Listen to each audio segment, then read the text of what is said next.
Yo, what's going on, y'all? This is your man, Mike D, and I'm the host of Black Fathers Now. And dig this.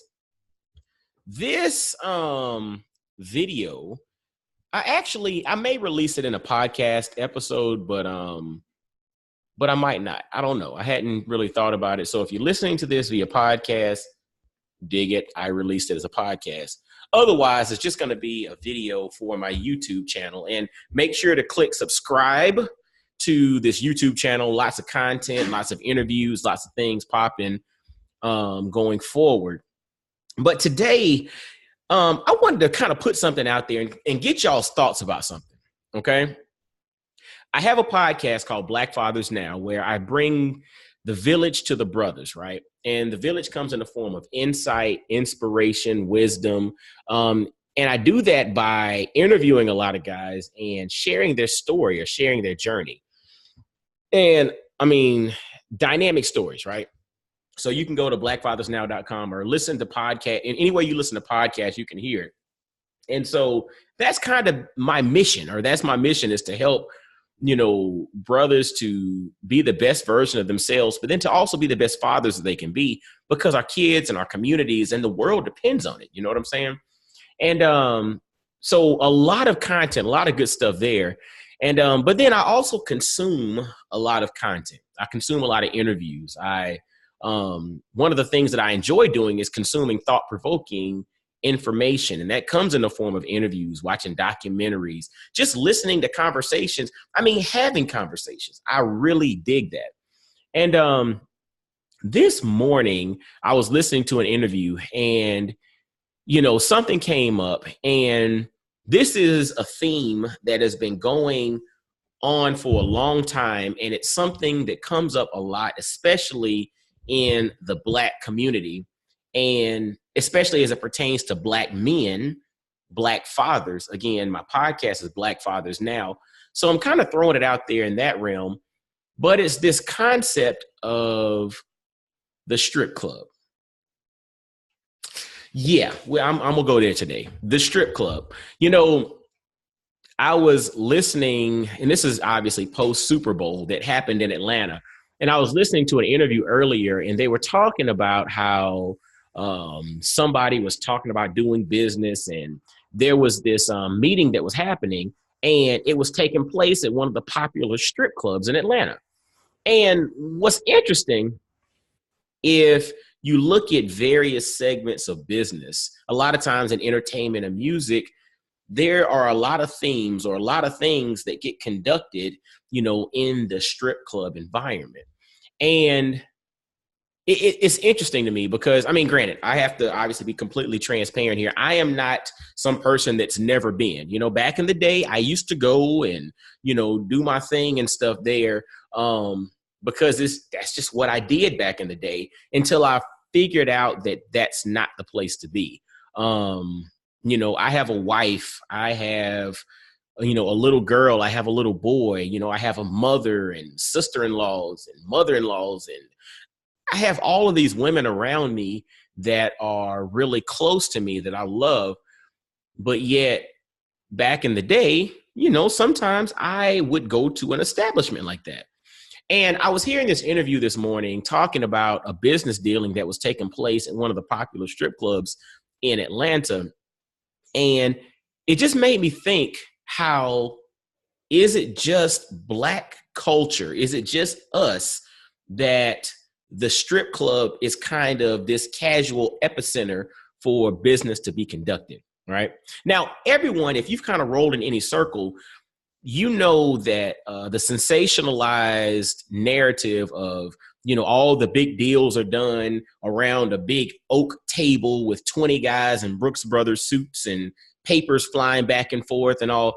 That's kind of a farce. When you really take a look at it, a lot of major business deals are conducted in casual environments.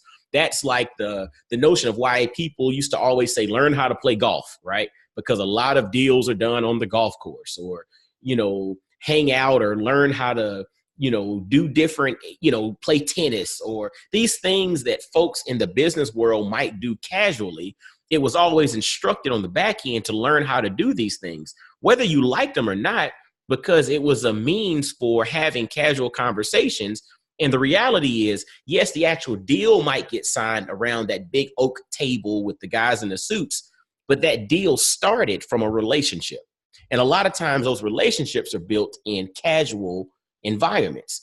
At a sporting event, y'all go to a football game or basketball game together. You go and play golf together. You take a trip. You go play tennis, go work out, go running together. Whatever it is, casual environments are typically the places in which business is conducted. But in our culture, Black folks, and maybe it's just certain areas or certain locations, you start to see that the strip club is becoming that casual environment. You hear a lot of people, conduct business at the strip club. There's a lot of, especially in the music industry. Like, I'm not in the music industry, but you see a lot of that there. You'll even hear, if you watch or listen to interviews of some, rappers or folks in hip hop, they'll talk about how they know they have a hit.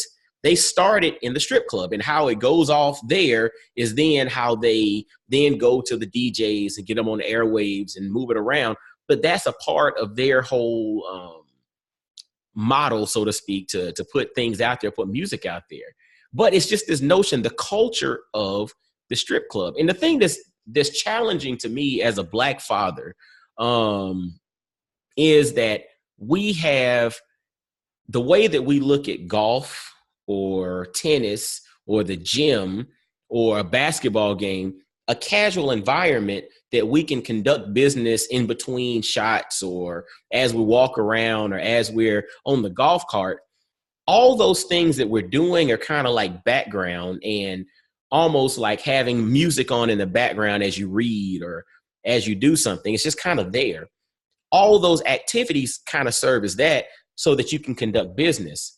If the strip club is that type of environment for us to conduct business, all the stuff that's going on at the strip club just becomes background noise, and we are desensitized to what's actually happening there. It's crazy. Like, I don't know why today it really just stuck with me, and I felt the need to put something out just to spawn conversation. Like, why is it that week? Because I don't see granted, other people go to clubs like that and, partake in that type of activity. But it seems like we, Black folks, tend to highlight that as we got to go and do business here. We got to go get wings here. We have nothing else to do. Hey, let's go to to this establishment.